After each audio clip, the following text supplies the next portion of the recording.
नमस्ते मित्रों। श्री शिवाजी महाविद्यालय परभणी के हिंदी विभाग की ओर से आप सभी प्यारे छात्रों का हार्दिक स्वागत है। मैं हूं डॉक्टर जयंत बोबड़े और हम इस ऑनलाइन तासिका में बीए तृतीय वर्ष के 90वें प्रश्न पत्र के हिंदी साहित्य का इतिहास इसके एक घटक को पढ़ने का प्रयास करेंगे, जिसका नाम है भक्तिकाल का सामान्य परिचय। जैसे कि भक्तिकाल हिंदी साहित्य के इतिहास का स्वर्ण युग माना जाता है। जितना भी साहित्य इस काल के इस परिवेश में निर्माण हुआ वो स्वर्णमयी अक्षरों में लिखा गया है, ऐसा हमारे इतिहासक मानते हैं, इतिहासकार मानते हैं, और जिसे एक अलग प्रकार का एक महत्व है। मित्रों, जैसे हम सब परिचित हैं कि हिंदी साहित्य के भक्तिकाल को अलग अलग नामों से अलग अलग विद्वान नामकरण करते हैं। हिंदी साहित्य का भक्तिकाल संवत 1375 से लेकर संवत 1700 ईस्वी के बीच माना जाता है। हिंदी साहित्य का ये स्वर्ण युग माना जाता है। जैसे कि मैंने कहा कि ये स्वर्ण युग इसलिए है कि जितना भी साहित्य निर्माण हुआ है वो हिंदी भाषा के विकास के लिए और हिंदी साहित्य के विकास के लिए काफ़ी महत्वपूर्ण है। संत साहित्य, भक्ति साहित्य, इस प्रकार के अलग अलग नाम इस काल को दिए गए हैं। समस्त हिंदी साहित्य के श्रेष्ठ कवि और श्रेष्ठ रचनाएं इस काल में हुई है, ऐसा आलोचक मानते हैं, इतिहासकार मानते हैं। क्योंकि जितना भी साहित्य हमारे इस काल के साहित्यकारों ने या संतों ने लिखा है वो साहित्य हमारी संस्कृति, हमारी धार्मिकता, हमारा समाज और हमारे समकालीनता को दर्शाने का प्रयास करता है। हिंदी साहित्य का भक्तिकाल सामान्यतः हम देखते हैं कि दक्षिण के अलवार संतों के माध्यम से शुरू हुई ये प्रेरणा या ये परंपरा, रामानुजाचार्य जी से शुरू हुई ये परंपरा, ये रामानंद से लेकर हमारे संत कबीर हैं, संत सूरदास है, संत तुलसीदास हैं, संत मीराबाई हैं, और आधुनिक काल के हम देखते कि भारतेंदु जी जो कि कृष्ण भक्त थे, वहाँ तक ये परंपरा चली आती है। रामानुजाचार्य जी ने जो ये परंपरा शुरू की थी, जिसका जो प्रेरणा है, प्रेरणा लेकर रामानंद जी ने उत्तर में ये भक्ति का आंदोलन छेड़ा, और इसका परिणाम हम देखते हैं कि उत्तर भारत में हिंदी साहित्य के इतिहास में एक नया अध्याय लिखा गया भक्ति के संदर्भ में। भक्तिकाल क्षेत्र में ऊंच नीच का भेदभाव तोड़ने वाला साहित्य इस काल में निर्माण हुआ। भक्तिकाल का सबसे बड़ी एक उपलब्धि ऐसी मानी जाती है कि इस साहित्य ने, साहित्यकारों ने, संतों ने जाति भेद, ऊंच नीचता का, भेदभाव का प्रश्न मिटाने का प्रयास किया है। समाज को एक धारा में, एक सूत्र में बांधने का प्रयास किया है, और यही संत यही होते हैं जो कि समाज को एक सूत्र और एक धारा में बांधने का प्रयास करें। और इसलिए भक्ति के क्षेत्र में ऊंच नीचता का जो एक काफ़ी डामडोल था, उसको खत्म करने का प्रयास भक्ति साहित्य के साहित्यकारों ने किया, संतों ने किया, और इसलिए भक्तिकाल एक महत्वपूर्ण साहित्य अर्थात स्वर्णकालीन साहित्य माना जाता है। सभी जातियों के अधिकारी व्यक्तियों को रामानुजाचार्य जी हैं या फिर कबीर जी हैं या उनके शिष्य हैं, उन सारे संतों ने अलग अलग जातियों के संतों को, या हम शिष्यों को कहेंगे, शिष्यों को उन्होंने अपना शिष्य बनाया, ज्ञानदान करने का प्रयास किया, भक्ति का मार्ग दिखाने का प्रयास किया। अर्थात भक्ति साहित्य का साहित्य यही उसकी विशेषता है कि इस साहित्य में अनेक समाज के, अनेक इकाई के, अनेक जाति के संत होकर चले गए, और ये अपने आप में एक अलग प्रकार की विशेषता भक्तिकाल की मानी जाती है।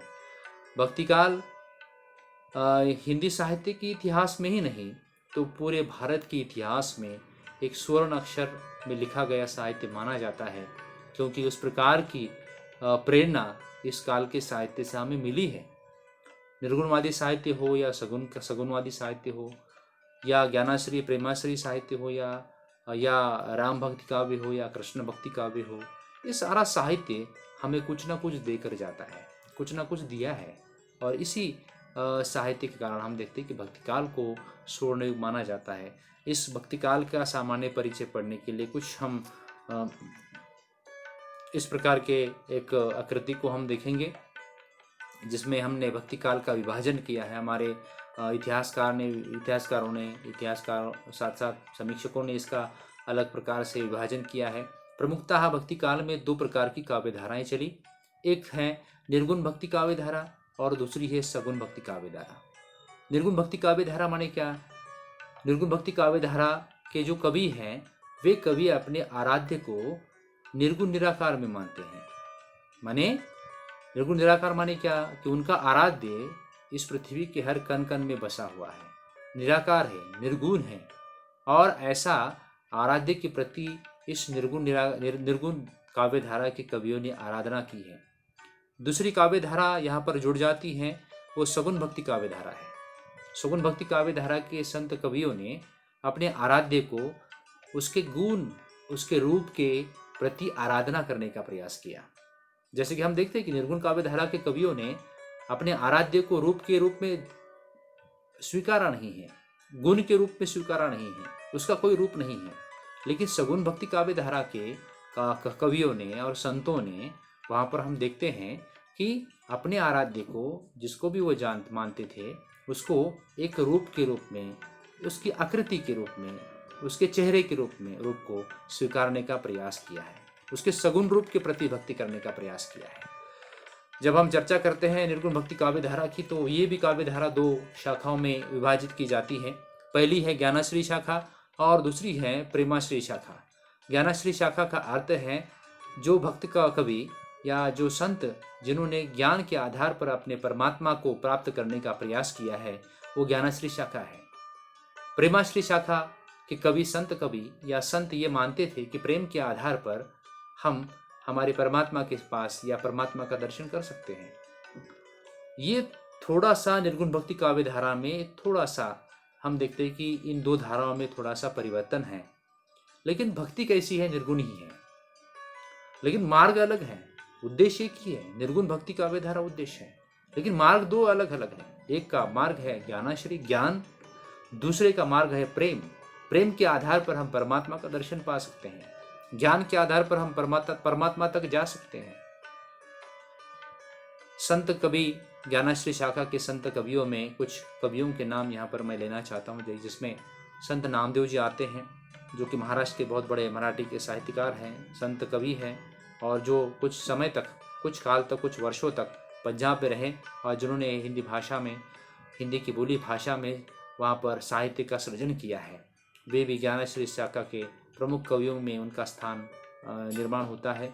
दूसरे कवि, संत कवि माने जाते हैं कबीर जी, जिनको हम सभी जानते हैं, और कबीर जी नाम लेती है हमारे सामने।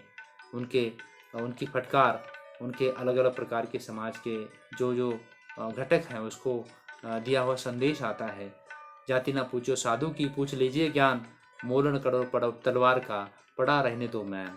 माने साधु की जाति नहीं पूछी जाती, उसका ज्ञान पूछा जाता है।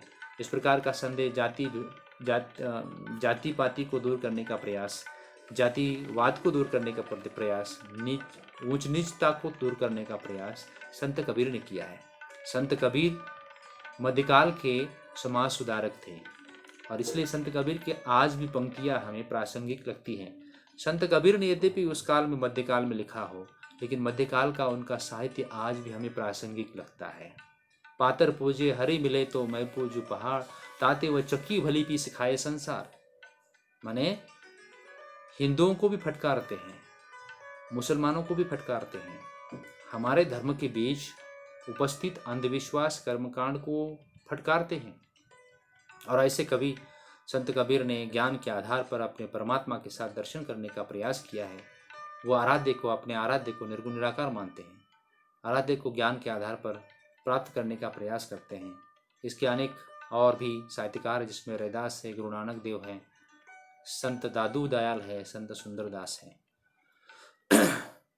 प्रेमाश्री शाखा के कुछ कवि, संत कवि यहाँ पर हमें दिखाई देते हैं, जिसमें मुल्ला मोहम्मद जायसी, जिन्होंने पद्मावत नाम का एक काव्य ग्रंथ लिखा, और उसके बाद मुल्ला दाऊद, कुतुबन और मंजन, ये प्रमुख कवि हैं। इन कवियों ने, इन संत कवियों ने क्या किया है?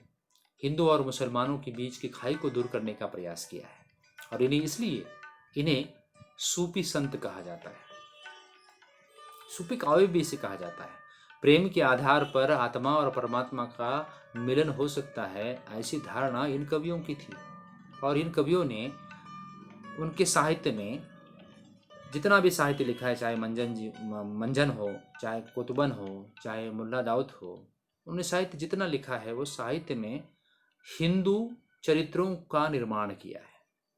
जैसे कि हम पद्मावत देखते हैं, पद्मावत में उन्होंने वहाँ पर रानी पद्मावती हैं, हिंदू परंपरा, हिंदू नायक नायिका, हिंदू कथानक, उनकी परंपराएं, 12 मास, इसका सारा जो उद्देश्य है सूफी संतों का एक अलग प्रकार से है। समकालीन परिवेश में हिंदू और मुसलमानों के बीच एक प्रकार से एक विद्वेष, एक प्रकार से संघर्ष निर्माण हुआ था और उसको मिटाने का काम प्रयास संत कवियों ने, प्रेमाश्री शाखा के कवियों ने, सूफी संतों ने किया है और इसलिए उनका नाम दिया है सूफी संत। सगुण भक्ति काव्य धारा के अंतर्गत हम देखते हैं राम भक्ति काव्य धारा और कृष्ण भक्ति काव्य धारा। जैसे हम देखते हैं कि तुलसीदास ने रामचरितमानस लिखा। ये रामचरितमानस रामायण के बाद का सबसे बड़ा एक ग्रंथ माना जाता है। अब सगुण भक्ति काव्य धारा के कवियों ने क्या किया, अपने आराध्य का एक रूप स्वीकारा, एक गुण स्वीकारा कि इस प्रकार का मेरा आराध्य है, और उसके अनुसार उनको चित्रित करने का, उनके गुणों को चित्रित करने का, उनको वर्णित करने का प्रयास अपने साहित्य में किया। कृष्ण भक्ति काव्य धारा में भी हम देखते हैं कि वल्लभाचार्य जी, जो कि मुख्य सूत्रधार माने जाते हैं कृष्ण भक्ति काव्य धारा के, जिन्होंने कृष्ण भक्ति का प्रारंभ किया। सूरदास उनके शिष्य, उसके बाद नंददास, कृष्णदास, परमानंद दास, अलग अलग प्रकार के शिष्य कवि माने जाते हैं। ज्ञानश्री काव्य धारा के कवियों के संदर्भ में कहा जाता है कि इस शाखा के कवि ये निर्गुणवादी थे। अब ये निर्गुणवादी थे माने इसका अर्थ क्या है, वे अपने आराध्य को निर्गुण रूप में मानते हैं। उनका आराध्य इस पृथ्वी के चराचर में बसा हुआ है। निर्गुण भक्ति का अर्थात ज्ञानश्री काव्य धारा की जितने भी सिद्धांत हैं वो सारे सिद्धांत अधिकतर नाथ संप्रदाय से आए हुए हैं या नाथ संप्रदाय से प्रभावित हैं। वे गुरु को अधिक सम्मान देते हैं, जाति पाति का विरोध करते हैं। नाथों ने ही किया है, नाथों ने गुरु की महिमा को अपनाया था और नाथों ने भी जाति पाति का विरोध किया था। वैयक्तिक साधना पर भी वे बल देते थे, मिथ्या आडंबर और रूढ़ियों का भी विरोध करते थे। जैसे कि मैंने कहा कि नाथ संप्रदाय का काफी प्रभाव हमारे कबीर जी पर रहा है और समकालीन परिवेश के जितने भी ज्ञानश्री काव्य धारा के कवि हैं, नानक है, रैदास है, दादू दयाल है, सुंदरदास, मुलुकदास है, इन सारे कवियों की कविता पर संतों का प्रभाव अर्थात नाथ संतों का प्रभाव, नाथ साहित्यकारों का प्रभाव रहा है। लेकिन एक विशेषता इस काल के संत कवियों की है, ज्ञानश्री काव्य धारा के कवियों की, कि ये सारे अनपढ़ थे, लेकिन अनपढ़ होने के बावजूद भी समाज के शिक्षक कैसे बने, समाज में निर्मित समाज में स्थित ऐसी अंधविश्वास को उन्होंने कैसे परखा, साहित्य के माध्यम से कैसे लिखा, ये सबसे महत्वपूर्ण उनके योगदान की विशेषता है। अनुभव की दृष्टि से वे समृद्ध थे। कबीर की बात करें तो कबीर भारत के लगभग सभी हिस्से में घूम कर आए थे, अलग अलग भाषाओं को जानते थे और अलग अलग प्रांतों को जानते थे, अलग अलग प्रांत की परंपराओं को जानते थे, और इसलिए कबीर की भाषा में विविधता आती है। और इसलिए कबीर की भाषा को हजारी प्रसाद द्विवेदी जी और आचार्य रामचंद्र शुक्ल जी अलग अलग नाम देते हैं। कोई उनकी भाषा को खिचड़ी भाषा कहता है, कोई साहित्यकार उनकी भाषा को सदुकड़ी भाषा कहता है। ये भाषा की विशेषता उनके घुमक्कड़ प्रवृत्ति के कारण आई है। वे अनेक प्रदेशों में जाकर घूमते थे, वहाँ के भाषा को सीखते थे, वहाँ की परंपरा को देखते थे, लोगों को वहाँ पर शिक्षित कराने का प्रयास करते थे, और ये हमारे कबीर जी की बहुत बड़ी विशेषता है। कबीर जी ने भक्तिकाल को एक नई दिशा देने का प्रयास किया है, एक नया चिंतन देने का प्रयास किया है। मित्रों, देखें कि 400-500 साल पहले जो कबीर ने अपना चिंतन रखा है, वो चिंतन हमारे सामने आज भी वैसे को वैसे आता है। 100 साल पहले, 50 साल पहले हमारा कोई परिचित गुजर जाता है तो हम उनको भूल जाते हैं, लेकिन कबीर जी को आज भी हम याद करते हैं, उनकी पंक्तियों को, दोहों को याद करते हैं। क्यों याद करते हैं? क्योंकि उन्होंने समकालीन लिखा है, प्रासंगिक लिखा है। और इसलिए संत ज्ञानश्री काव्य धारा के जो संत हैं वो सभी संतों से हटकर हैं। और ये ज्ञानश्री शाखा की एक प्रमुख विशेषता है। ज्ञानश्री शाखा ने हमारे समाज में एक नई ऊर्जा, नई दिशा लाने का प्रयास किया है। ये ज्ञानश्री मार्गी काव्य धारा की प्रमुख विशेषता मानी जाती है। दूसरी काव्य धारा जिसे हमने चर्चा की थी, ये पीपीटी में आप तस्वीर देख रहे हैं, ये मोहम्मद जायसी की तस्वीर है। मोहम्मद जायसी समकालीन परिवेश के प्रेमाश्री काव्य धारा के प्रमुख कवि हैं। मुसलमान सूफी कवियों की प्रेमी मार्गी माना गया है। प्रेम से ईश्वर की प्राप्ति हो सकती है, ऐसी प्रेमाश्री काव्य धारा के कवियों की मान्यता थी। उन्होंने प्रेम गाथाएं लिखी। प्रेम गाथाएं फारसी की मसनवी शैली में लिखी। अब देखिए, सबसे महत्वपूर्ण योगदान इन प्रेमाश्री काव्य धारा के कवियों का क्या है? काव्य तो लिखा है, लेकिन उस पर फारसी मसनवी शैली का प्रभाव है। प्रभाव तो फारसी शैली का है, लेकिन कथानक कैसा है? भारतीय हिंदू है। नायक कौन से हैं? हिंदू नायक है। नायिका हिंदू है। उसकी परंपराएं, संस्कृति, उसका परिवेश सब हिंदू है। इसलिए उन्हें सूफी कहा जाता है। हिंदू और मुसलमानों के बीच की जो एक संघर्ष की परिस्थितियां थी, उसको दूर करने का प्रयास इन कवियों ने किया है, और इसलिए उन्हें सूफी काव्य कहा जाता है, सूफी कवि कहा जाता है। मुसलमान होते हुए भी उन्होंने हिंदू जीवन से संबंधित कथाएं लिखी। ये अपने आप में एक विशेष है। इन कवियों में मलिक मोहम्मद जायसी एक प्रमुख कवि थे, और दूसरे मंजन, कुतुबन और उस्मान, ये प्रमुख कवि आते हैं। और इस काल की प्रेमाश्री काव्य धारा की जो प्रमुख विशेषता है, ये एक ही है। ये महत्वपूर्ण विशेषता है एक, जिसमें हिंदू काव्य धारा है मानी, हिंदू कथानक और हिंदू नायक और नायिकाओं को वहाँ पर प्रस्तुत किया है।